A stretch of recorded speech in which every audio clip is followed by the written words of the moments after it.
Alright guys, welcome to today's video. We're going to go over the new SMC market structure. This is going to be an introduction video for all of our customers, but also for our early testers. Sam is going to go over all the intricate details and the settings. It's going to allow you to know a little bit about the settings for our early testers and our current customers. Alright, so without further ado, I'm going to introduce y'all to Sam, and she's going to go over the settings with y'all.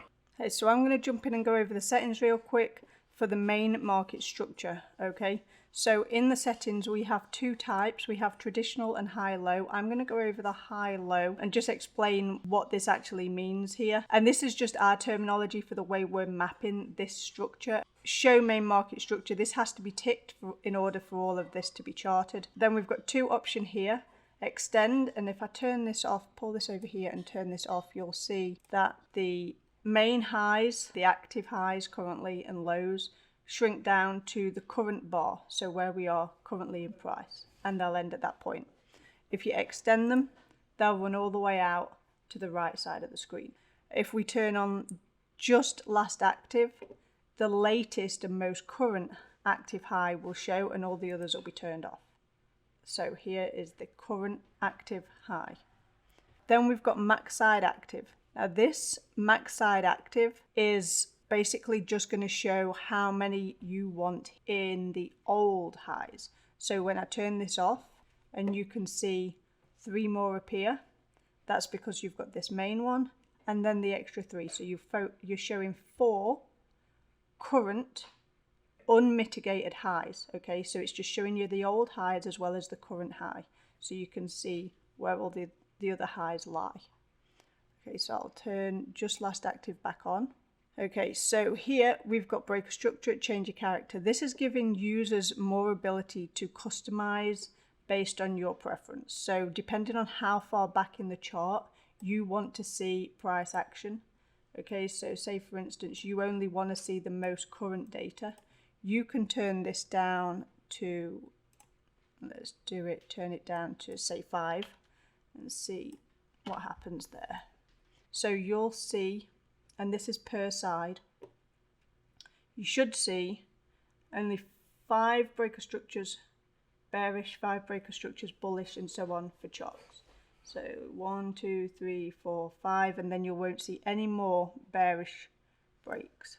It will get turned off.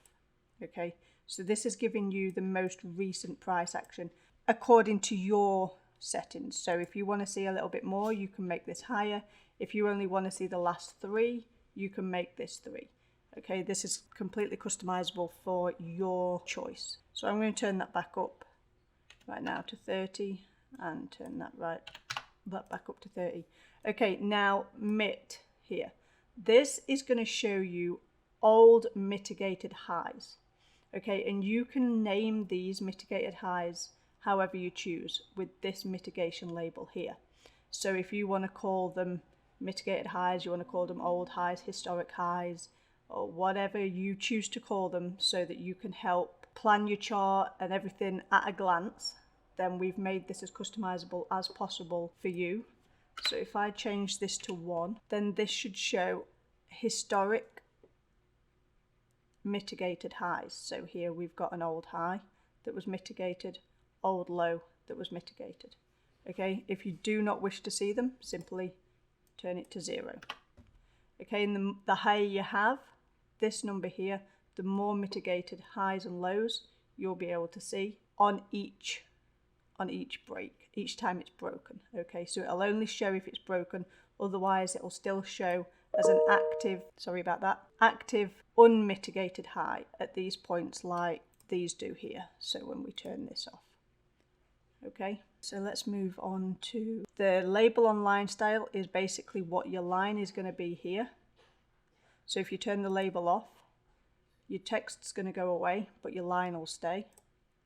And if you change the drop down box here, you'll change from a solid line to a dashed line or a dotted line, however you want this to be marked up on your chart. Okay, I like solid for main structure. Okay, you can customize the colors however you wish. So if you want the bullish colors to be green and bearish to be red, or whatever colors you want, you can change the colors of the lines and the colors of the text separately. When you click on these, you can also change the transparency down as well. You can see how they're all changing there. If you want them green, you can change them to green. Okay, and the same with the text too. Okay, this delay filter is going to put a delay on when a current high and low is found. Okay, and that's for people if you work within a bigger range. To give you an idea of how this structure is mapped, let me just go and change this back to 2 is the lowest setting you can get. This will always show a chock and a boss. 30 for a break structure, 30 for a change character gives you enough data to go pretty far back in your chart and have a look what's been happening if you wish to see that. So let me just grab a low point here and show you how this is actually mapping. So as you can see here, we've got the swing high, swing low. As this breaks, you get a change of character, and in order to find the new low, this is going to find the new low based on price action, not on pivot points, okay? So when this starts to move back up and the current candle closes above the previous candle's high, that's going to validate the low. Okay, we're just going to wait for it. Okay, so that candle's just closed, all right? It doesn't know it's closed till I press this forward button again. When it does, it should cement this as a low. Okay, so there you go. This is going to map per candle based on price action. If this comes back down here, but doesn't break, and then goes up and breaks this, it'll switch this low here to the lowest point that caused the breaker structure. If it was to come back down here, this would then be a valid breaker structure to the downside. Okay, so let me just play that out so you can see it actually working. Okay, so there we go. The low got broke and it chose the highest point as the new swing high.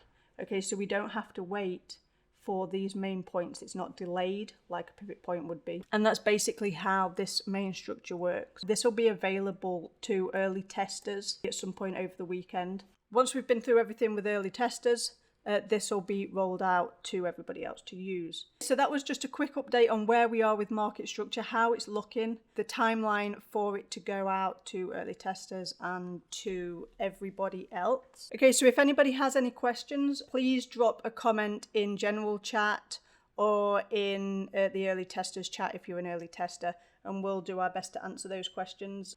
So that's it for the update. As you know, we've been working on this for a while. We're excited to let you use it. We're looking forward to rolling it out. Thanks for watching and have a great day.